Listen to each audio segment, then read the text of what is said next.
The largest rocket in human history isn't dropped in the ocean or propped up on its feet after launch. It's caught, right in the air.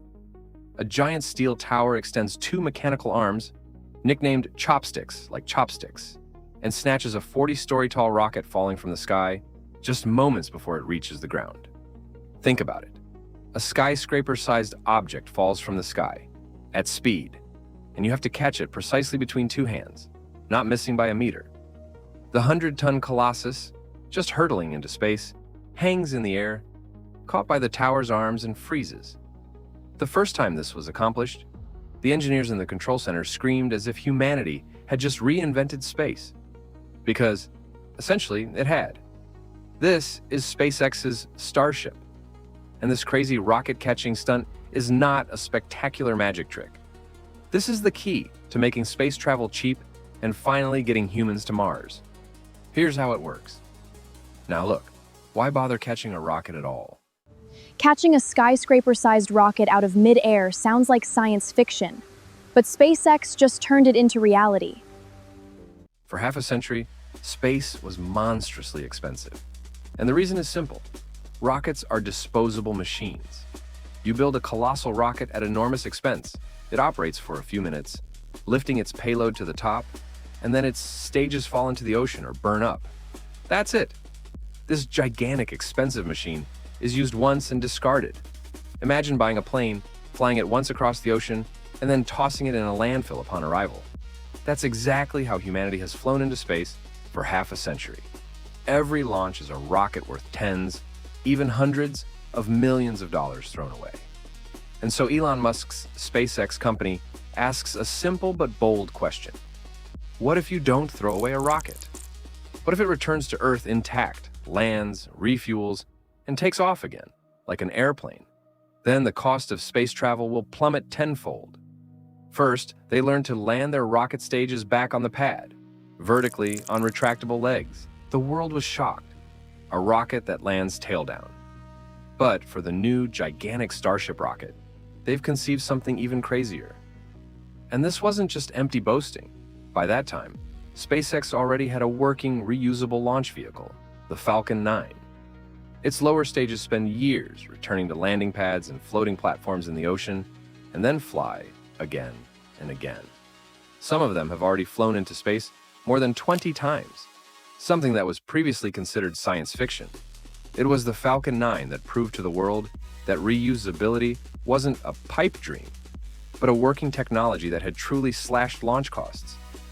So, in its quest to catch the gigantic Starship, SpaceX wasn't flying blind. It already knew how to recover rockets from the sky. It just needed to take the next, even more daring step. Here was the challenge. Starship isn't just a rocket. It's the largest and most powerful rocket ever built. It's nearly 120 meters tall, taller than a 40-story building. Its lower stage, nicknamed Super Heavy, houses 33 powerful engines. Together, they produce about 70 million newtons of thrust, roughly twice as much as the legendary Saturn V, which carried men to the moon.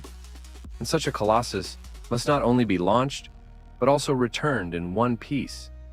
And that's where the problem arises. 33 Raptor engines generating 70 million pounds of thrust. And what is this colossal machine built from? Ordinary stainless steel.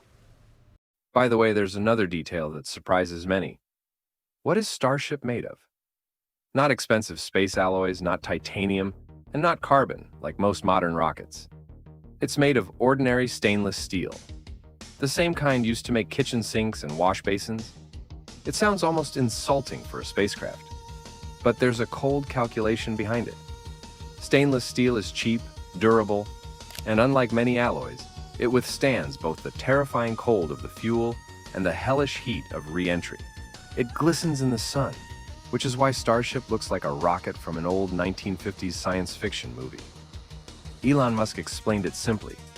Steel makes it possible to build rockets quickly and cheaply, which means you can build a lot of them and not worry about losing them.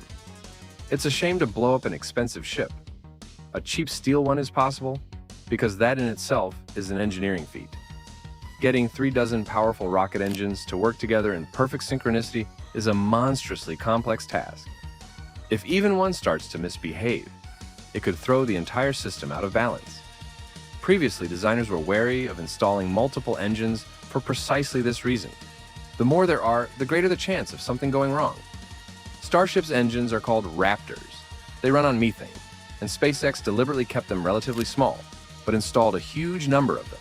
The logic is this: if one or two engines fail, the others will pull through, and the rocket itself will continue its flight. It's like rowing, not with one huge oar, but with 33 regular ones, more reliable and flexible. But getting these 33 oars to row as one is a victory in itself. Now, the numbers themselves. The lower stage, the very same super heavy booster, is the size of a 20-story building and weighs tens of tons, even empty. To land such a colossus on its retractable legs, as before, those legs would have to be enormous, heavy, and durable. And every extra kilogram on the rocket is cargo it won't carry into space. So the SpaceX engineers make a decision that leaves everyone's jaws hanging. If legs are extra weight, let's remove them from the rocket altogether. Let the rocket have no legs, and the launch tower itself will catch it. On paper, it's madness. All that remains is to build it. So, meet the main character, the launch tower nicknamed Mechazilla. It's a huge steel tower, nearly 150 meters tall, from which the rocket blasts off. But it has a secret. Meet Mechazilla, a giant steel tower equipped with massive mechanical arms designed to catch a returning booster out of the sky. Attached to it are two giant movable arms, the aforementioned sticks. During liftoff, they hold the rocket and help assemble it. But their real job is different: to catch the booster when it returns from the sky. See the genius of this idea? The weight of the landing mechanism has been transferred from the rocket to the tower. The rocket no longer needs to drag heavy legs into space. Their function is performed by the fixed tower, which remains on the ground. The rocket has become lighter, which means it can carry more cargo. The tower has taken on the entire weight of the landing. But now a more complex question arises. How do you make a skyscraper-sized rocket return from space and land precisely in the hands of the tower with centimeter precision? Watch what happens. The booster completes its flight, lifts the upper stage high into the air, and separates. The upper stage continues into space, while the booster begins its descent back toward Earth. And that's where the magic begins. Falling from a tremendous height, it turns its engines downwards and then fires them again, reducing its speed. It's not flying randomly, but aiming precisely for its launch pad, the tower from which it launched just minutes ago. The computer controls it every fraction of a second, adjusting the thrusters. And then comes the finale, a sight you can't take your eyes off. The enormous booster approaches the tower, slowing to a near stop in midair, right next to the sticks. It hovers, precisely between the tower's arms, and the arms close, catching it by special protrusions on its body. The 100-ton rocket, just returned from near space, hangs in the tower's arms a few dozen meters above the ground. The engines stall. Silence. They've caught it.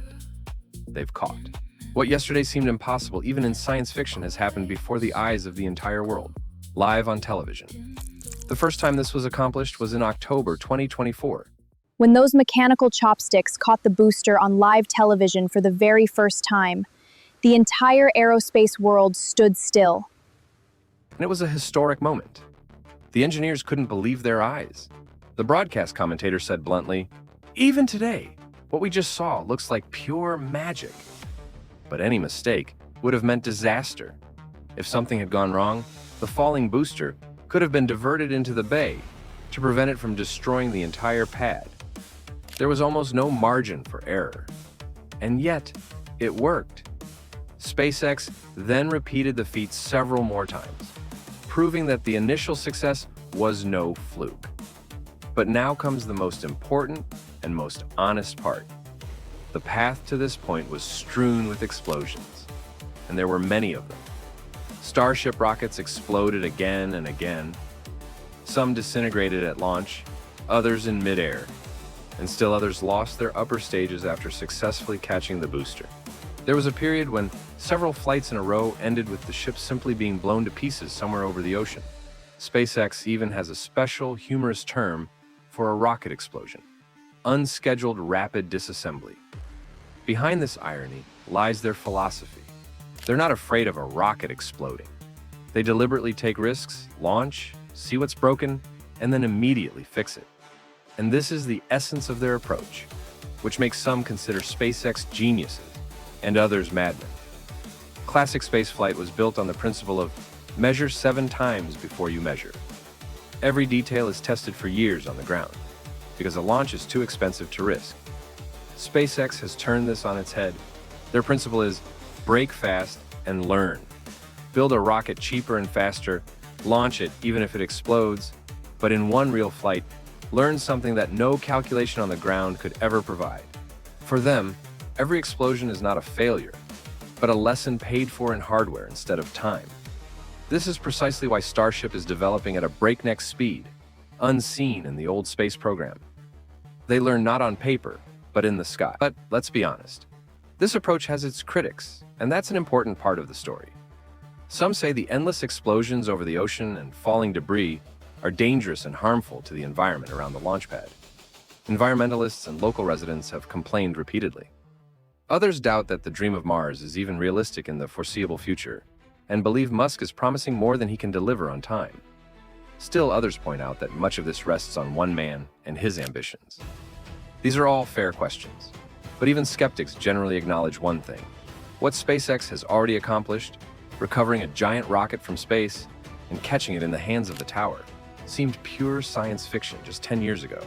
You can argue about the time frame and the cost, but the fact that it works can no longer be denied. Now, why is all this really necessary? After all, catching a rocket with a tower isn't just for show.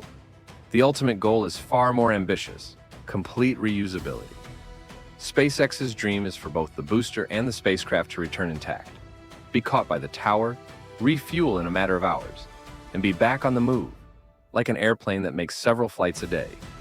If this is achieved, the cost of launching cargo into space will drop so much that previously only dreamed of possibilities will become possible. For example, sending people to the moon, NASA has already selected Starship as the ship that will land astronauts on the lunar surface. And of course, Elon Musk's ultimate dream is Mars. It is precisely for flights to Mars and the colonization of another planet that this entire colossus is being built. And reusability isn't just about cost savings. Without it, a trip to Mars is impossible. Here's the thing. A single Starship won't have enough fuel to reach Mars. It's too far away. So the plan is to launch the ship into orbit around Earth, then send several more refueling rockets to top it off in space. Only a full tank, filled in orbit, will allow the ship to make the leap to Mars. Now consider this. To refuel a single Martian ship, you'd need to launch several tankers in a row. If each of these rockets is disposable, that would bankrupt anyone. But if the same rocket can launch, return, refuel, and launch again in a matter of days, then it all comes together. Rapid reusability isn't a luxury, it's the only way humanity can ever reach another planet. That's the whole point. This isn't just about saving money on rocket parts. Full reusability is the absolute key that unlocks humanity's future on Mars. For half a century, humanity discarded rockets after every flight, and so space remained terribly expensive. SpaceX solved this problem with almost impossible audacity. Instead of attaching heavy landing legs to a giant rocket, they removed them entirely and made the launch tower itself catch the booster falling from space with bare mechanical arms, with centimeter precision. They weren't afraid of dozens of explosions along the way, because each explosion brought them closer to their goal. They didn't make space a little cheaper. They're trying to make it tens of times cheaper, and it seems they're succeeding. The tower versus gravity. Reusability versus wastefulness. And you know what's most exciting? This is just the beginning. They've already learned how to catch the lower stage. The next goal is to learn how to do the same for the upper stage, the Starship itself, which returns from real space red hot after re-entering the atmosphere. This task is even more difficult than catching a booster. A booster doesn't fly very high and returns relatively cold, but the upper stage enters true space at incredible speed, and upon re-entry, it slams into the atmosphere, heating its skin to thousands of degrees. Plasma rages around the ship like a meteor. To prevent it from burning up, its belly is covered with thousands of special heat-dissipating tiles. And so, a ship like this, having just survived the fiery hell of atmospheric re-entry, must be extinguished to a near stop and carefully returned to the same turrets. It is precisely on these heat-dissipating tiles and during atmospheric re-entry that starships have most often failed. Catching a red-hot ship from space is the next great goal that SpaceX is working toward right now. Meanwhile, a new, even more powerful generation of this rocket is already being built. You and I are living at the very moment when, right before our eyes, live on air. With explosions and triumphs, humanity is reinventing the way to leave our planet. And if all goes as planned, the rocket caught by the towers will one day become the ship that carries humans to Mars for the first time.